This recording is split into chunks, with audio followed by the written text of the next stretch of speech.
Another dramatic entrance, Oscar Pistorius arriving to a media army. And by inference it must have been Reeva. Is my understanding correct? Then a second day of grilling for state witness Michelle Berger, who lives in the neighboring estate.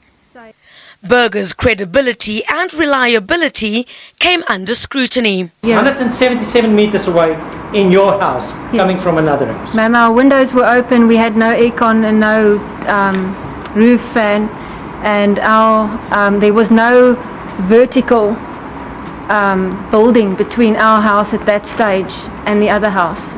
So, and we're in a very, very quiet area. We almost next to the Farm Inn, which is a nature reserve, small nature reserve, so it's very quiet. Sound travels. Berger did not buckle under pressure throughout the grilling testimony, but what is evident is that what she heard on that Valentine's Day has taken its toll. When later asked how she was coping, she broke down. It was awful to hear her shout before the shots. Then the state's second witness, Estelle van der Merwe, took the stand. This is the first witness living in the same estate as Pistorius. Van der Merwe's Silverwoods house is about 50 to 100 meters from Pistorius's property. Ongeveer 3 uur kant het ek 4 klokgeluide gehoor. And around about 3 o'clock in the morning, I heard 4 gunshots. 4 gunshots, my lady. Then it was the first state witness's husband, Charles Peter Johnson. I got woken up by the screams of a lady, a woman, and I remember after I woke up, I lifted my head from the pillow to ensure that I heard correctly. And when I heard the lady scream again, I jumped out of bed and I ran to the balcony, which is on the first floor.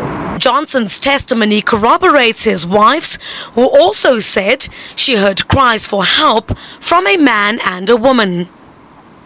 Analysts say the choice of the first witnesses is strategic. What the state is trying to do here is to be able to first of all deal with the people who are within the proximity where you can hear gunshots, but also any other commotion or noises.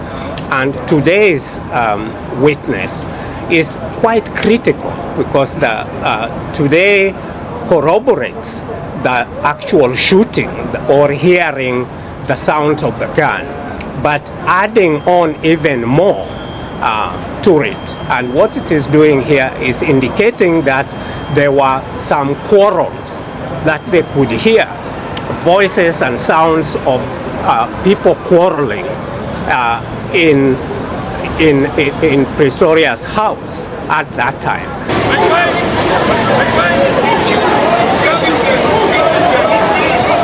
The trial continues on Wednesday. Griselda Lewis, SABC News in Pretoria.